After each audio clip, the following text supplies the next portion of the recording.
दोस्तों, स्वागत है आपका जीके जीनियस चैनल में। आज हम पढ़ेंगे मॉडल्स। मॉडल्स इतने महत्वपूर्ण होते हैं ट्रांसलेशन करने में, आज हम आपको बताएंगे। ये ऐसी सहायक क्रियाएं होती हैं जिनका प्रयोग मुख्यतः वाक्य में मुख्य क्रिया के रूप में प्रयोग किया जाता है। मतलब एक ऐसी सहायक क्रियाएं होती हैं जिनका उपयोग मेन वर्ब यानी मुख्य क्रिया के रूप में किया जाता है। वाक्य में प्रयोग किए जाने वाले मॉडल्स वर्ब की समर्थता, उपयोगिता, इच्छा, संभावना, निश्चितता, इजाजत, आवश्यकता आदि भावनाओं को व्यक्त करते हैं। मतलब मॉडल्स ऐसे सहायक क्रियाएं होती हैं जिनका प्रयोग, ये सहायक क्रिया तो होती हैं पर इनका उपयोग मुख्य रूप से मुख्य क्रिया के रूप में किया जाता है। तो आप समझ चुके होंगे कि मॉडल्स क्या होते हैं और कहाँ इनका उपयोग किया जाता है। अब बात हम करते हैं कि मॉडल्स कितने प्रकार के होते हैं। मॉडल्स जो होते हैं इंग्लिश ग्रामर में कितने प्रकार के होते हैं। मॉडल्स 13 प्रकार के होते हैं। मॉडल्स कितने प्रकार के होते हैं? 13 प्रकार के। नंबर 1 कैन, जिसका अर्थ होता है सकता, शक्ति, शक्ति। कुड। नंबर 2 कुड होता है जिसका अर्थ होता है सका, सकी, सके, सकता था, सकती थी, सकते थे।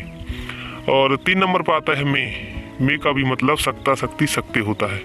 माइट का मतलब सका, सकी, सके और सकता था, सकती थी, सकते थे। और 5वां नंबर होता है सेल। 6वां नंबर होता है शुड। सेल का मतलब होता है गा, गी, गे। मतलब इसका अंत में जो वाक्य के अंत में आता है गा, गी, तो उस सेल का उपयोग किया जाता है। शुड का मतलब होता है चाहिए। मतलब 6 तो ये हो गए, can, could, may, might, shall, should. इनका प्रयोग हम कैसे करते हैं आगे हम बताएंगे।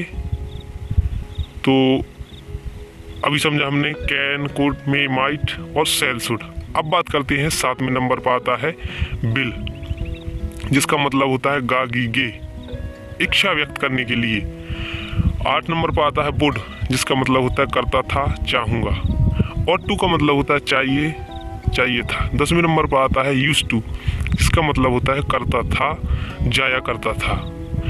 11वें नंबर पर आता है नीड, जिसका मतलब होता है चाहिए, ज़रूरत था, आवश्यकता है, ज़रूरत है। 12 नंबर पर आता है मस्ट का मतलब होता है चाहिए, चाहिए था, चाहिए है। और 13 नंबर पर आता है डियर का मतलब होता है हिम्मत करना या साहस करना। तो दोस्तों हम समझ चुके हैं कि मॉडल्स 13 प्रकार के होते हैं। Can, could, may, might, shall, should, will, would ought to, used to, need, must और डेयर। इनके हमने अर्थ भी बता दिए हैं कि इनका जो हिंदी अर्थ होता है वो क्या क्या होता है। तो दोस्तों आप समझ चुके होंगे कि मॉडल्स 13 प्रकार के होते हैं, इनका हिंदी क्या है और इनका जो प्रयोग है कहाँ किया जाता है। कोई मॉडल्स ऐसे हैं जिनका हिंदी अर्थ तो एक सा होता है पर इनका उपयोग कहाँ कहाँ किया जाता है मैं आगे इस वीडियो में आपको बताऊंगा। सबसे पहले मैं बताऊंगा कि कैन का प्रयोग कहाँ किया जाता है। कैन और मे का जो हिंदी अर्थ एक सा होता है लेकिन इनका उपयोग अलग अलग किया जाता है। तो सबसे पहले हम समझते हैं कैन और मे को, जिनका हिंदी अर्थ होता है सकता, शक्ति, शक्ति। यूज ऑफ कैन का उपयोग किसी वाक्य में योग्यता अथवा क्षमता व्यक्त करने के लिए या अनुमति लेने या देने की संभावना को व्यक्त करने के लिए किया जाता है। सीधी सी बात है, कैन का उपयोग सकता के अर्थ में योग्यता, समर्थता, क्षमता, अनुमति लेने या देने, संभावना को व्यक्त करने के लिए किया जाता है। ध्यान देने वाली बात है कि कैन जो और मे है वो प्रेजेंट टेंस में आते हैं। इनका उपयोग प्रेजेंट टेंस में किया जाता है, मतलब ये वर्तमान को व्यक्त करते हैं। अब बात करते हैं हम मे का यूज अनुमति लेने या देने के लिए या फिर संभावना व्यक्त करने के लिए किया जाता है, जिसमें आंतरिक इच्छा भी शामिल होती है।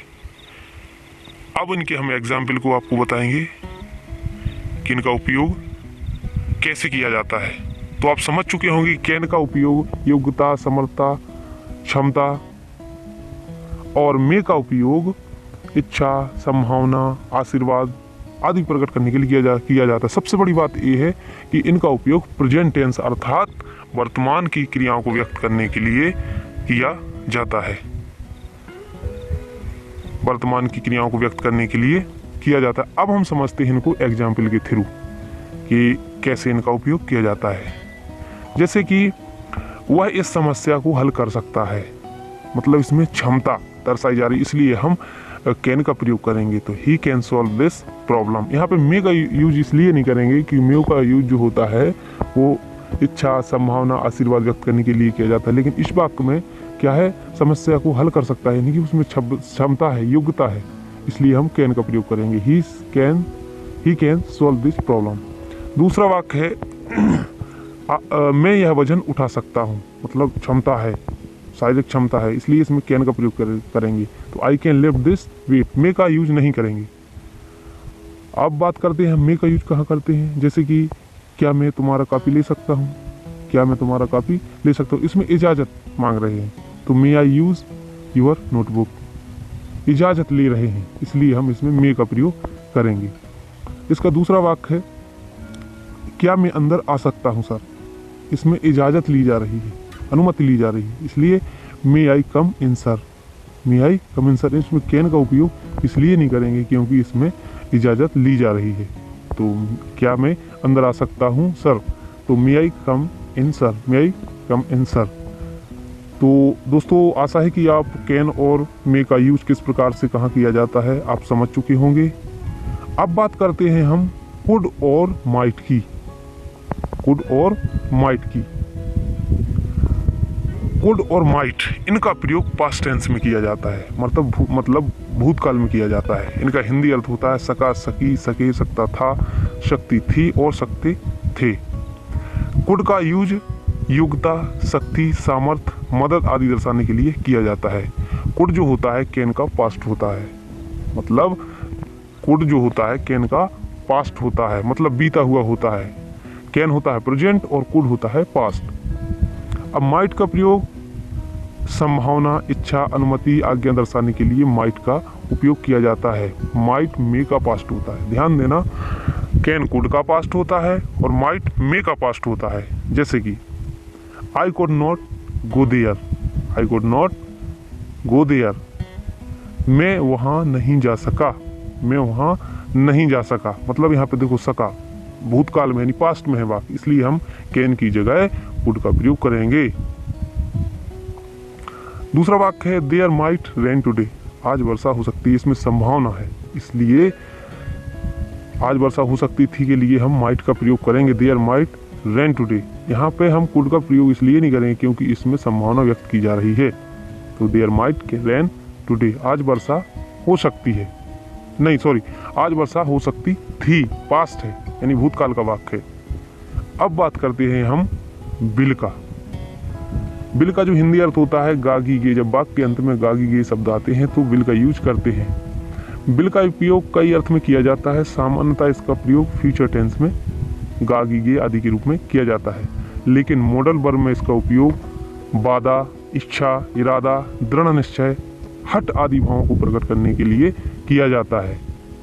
जो बिल का उपयोग है वो मॉडल वर्ब में वादा, इच्छा, इरादा, दृढ़ निश्चय, हट आदि भावों को प्रकट करने के लिए किया जाता है। जैसे कि मैं तुम्हारी मदद करूंगा, इसमें हट पूर्वक कहा जा रहा है कि मैं तुम्हारी मदद करूंगा, वादा किया जा रहा है इसमें। तो I will help you, I will help you, इसमें सेल का प्रयोग इसलिए नहीं करेंगे क्योंकि टेंस में जो फ्यूचर टेंस में होता है आई और वी के साथ विल सेल का प्रयोग करते हैं, लेकिन यहाँ पर वादा किया जा रहा है, मतलब दृढ़ निश्चय वाक्य है, तो इसलिए आई विल हेल्प यू। दूसरा वाक्य है वह तुम्हारी मदद नहीं कर पाएगा, वह तुम्हारी मदद नहीं कर पाएगा, तो he will not be able to help you, he will not be able to you. इसमें मतलब ये बताया जा रहा है कि वह तुम्हारी मदद नहीं कर पाएगा, इसमें यह व्यक्त किया जा रहा है कि उसमें सामर्थ्य नहीं है, इसलिए यहां पर हम विल का प्रयोग करेंगे। He will not be able to help you, मतलब वह तुम्हारी मदद नहीं कर पाएगा। अब बात करते हैं हम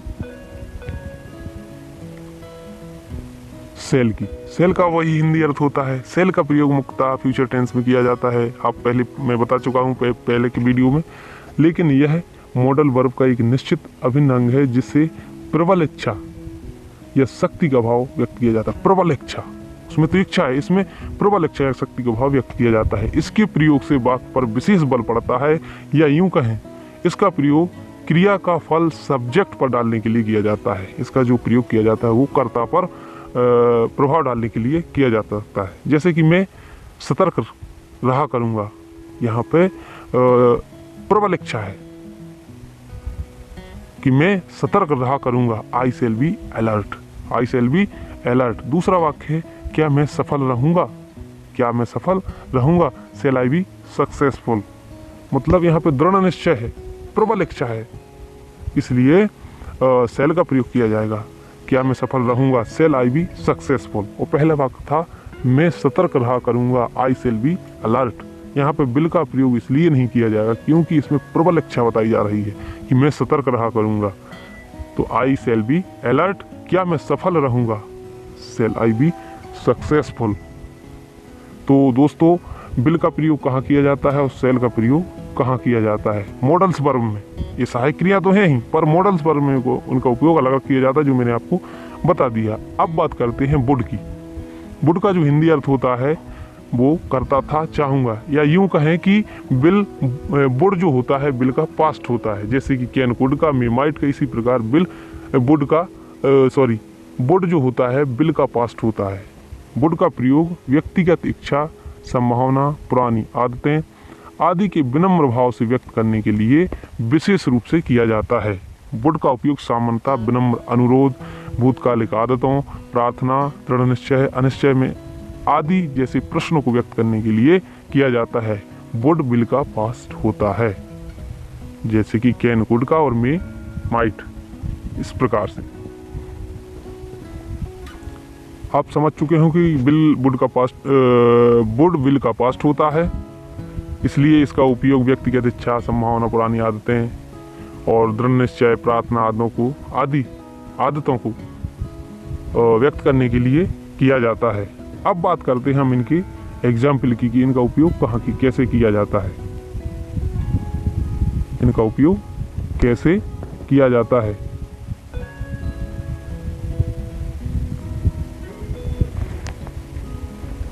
तो मैं बता चुका हूँ आपको can could, may might, will, would, shall, should. अभी विल का हम एग्जाम्पल समझेंगे, फिर उसके बाद शुड समझेंगे। जैसे कि राम तुमसे मिलना चाहेगा, राम तुमसे मिलना चाहेगा, तो Ram would like to meet you. मतलब ये बाघ को मिलना चाहेगा, तो ये जो विल का जो पास्ट है वो है क्या, वुड, इसलिए हम वुड का प्रयोग करेंगे। तो Ram would like to meet you. क्या आप मेरी सहायता करेंगे? इसमें क्या आप मेरी सहायता करेंगे, वुड यू हेल्प मी। इसमें मदद मांगी जा रही। सीधी सी बात है कि जहाँ पर मदद मांगी जाए, मदद करनी हो या लेनी हो, तो वहाँ पे हम वुड का प्रयोग करते हैं विल की जगह। तो वुड यू हेल्प मी। जैसे कि मैं रोज मंदिर जाता था। मैंने बताया था कि था जहाँ पे आए वहाँ पर दृढ़ निश्चय हो या कोई आदत हो, तो वहाँ पर विल की जगह वुड का प्रयोग करेंगे। मैं रोज मंदिर जाता था, जैसे I would go to temple every day, मतलब इसमें आदत शामिल है। तो मैं रोज मंदिर जाता था के लिए I would go to temple every day. अब बात करते हैं शुड की। शुड का जो हिंदी अर्थ होता है वो होता है चाहिए। सामान्यतः शुड का प्रयोग सलाह देने या लेने के लिए किया जाता है। सीधी सी बात, चाहिए के अर्थ में शुड का जो प्रयोग किया जाता है वो सलाह देने या लेने के लिए किया जाता है। बाध्यता व तर्क संगत, परामर्श, बहुत कम संभावना, इच्छा प्रकट करने हेतु, आशा, उद्देश्य प्रकट करने के लिए इसका उपयोग किया जाता है। जैसे मैं इसको उदाहरण के थ्रू समझता हूँ कि तुम्हें उसकी मदद करनी चाहिए, तुम्हें उसकी मदद करनी चाहिए, तो you should help him, you should help him. अब इसका अगला एग्जाम्पल है दे शुड प्ले क्रिकेट, उन लोगों को क्रिकेट खेलना चाहिए। मतलब इसमें जबरदस्ती या दृढ़ निश्चय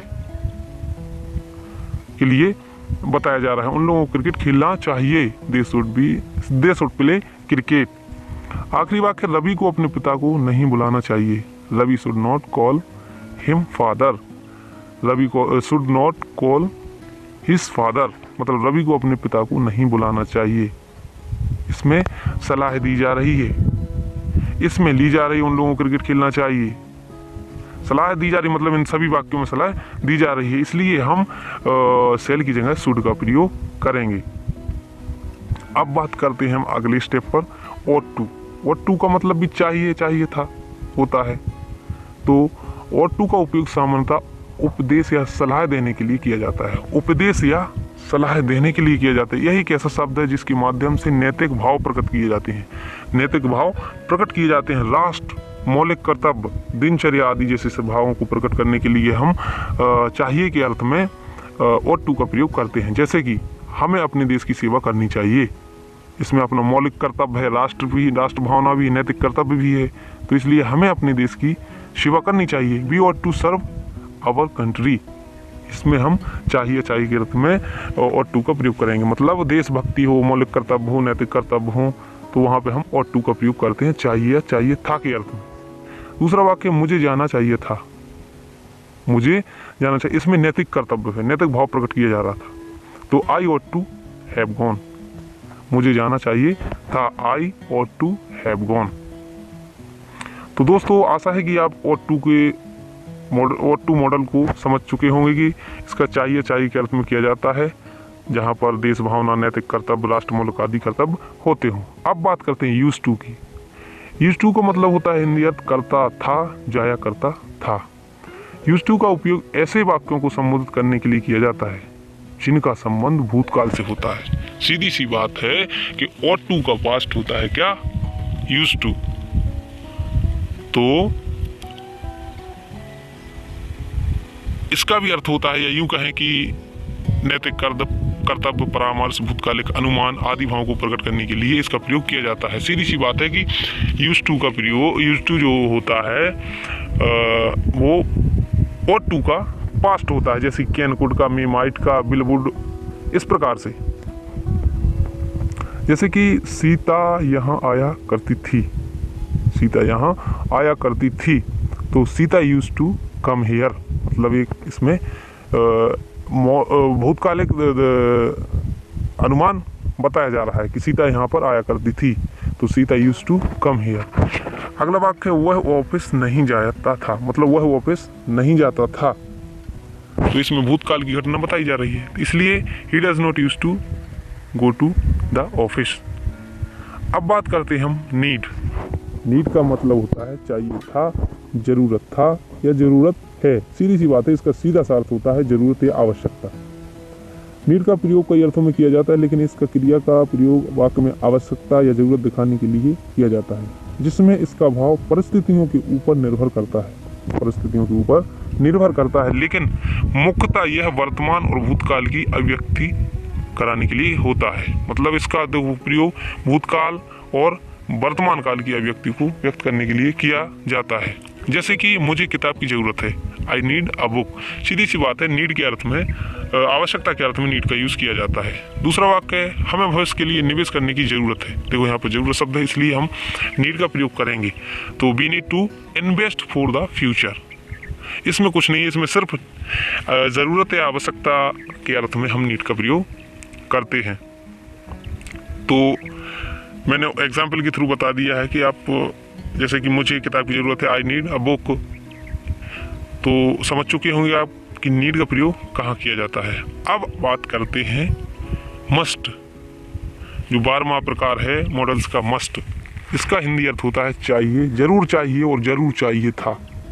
इसमें जरूर शब्द प्रयोग किया जाता है कि मस्ट एक ऐसा शब्द है जिसके माध्यम से वाक्य में जरूरत की अभिव्यक्ति कराया जाता है, जिससे पता चलता है कि वाक्य में दृढ़ संकल्प, बाध्यता का बोध निहित है, जबरदस्ती। मतलब मस्ट के प्रयोग से किसी भी वाक्य पर दबाव डाला जा सकता है, जैसे कि अवश्य, जरूर, करना ही है। मतलब इसमें जरूर शब्द कह सकते हैं कि इसमें दृढ़ निश्चय होता है कि ये चीज़ होनी ही चाहिए।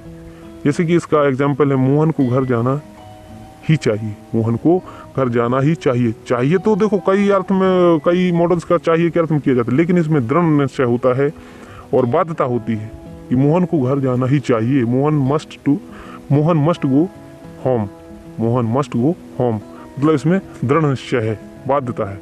बच्चों को पढ़ना ही चाहिए, चिल्ड्रन मस्ट रीड, मतलब इसमें दृढ़ निश्चय है, बाध्यता है। अब बात करते हैं आखिरी मॉडल्स डियर की। डेयर का हिंदी अर्थ होता है हिम्मत करना या साहस करना। सीधी सी बात है कि इसका उपयोग साहस करना या हिम्मत करना के अर्थ में किया जाता है, जैसे कि नीड का आवश्यकता या जरूरत के रूप में होता है। यह एक ऐसी क्रिया है जो मुख्य क्रिया और सहायक क्रिया दोनों के रूप में प्रयोग की जाती है। इसका मूल अर्थ है किसी कार्य को करने या चुनौती देना। ध्यान देना, इसका जो मूल अर्थ है किसी कार्य को करना या चुनौती देना।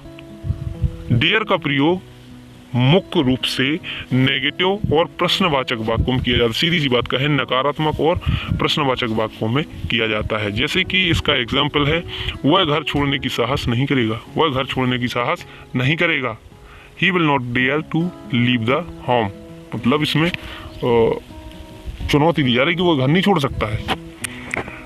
तुम्हें मेरे सामने बैठने की हिम्मत कैसे हुई? How dare you sit in front of me. इसमें बताया जा रहा है कि साहस, मैंने बताया था कि नकारात्मक और विशेष रूप से प्रश्नवाचक वाक्यों में डेयर का प्रयोग किया जाता है हिम्मत या साहस के अर्थ में। तो दोस्तों, आशा है कि आप 13 प्रकार के मॉडल्स को समझ चुके होंगे। जहां पर परेशानी है मुझे कमेंट करके बताएं। Thanks for watching. जय हिंद, जय भारत। अगला वीडियो में बहुत जल्दी बनाऊंगा। Thank you very much.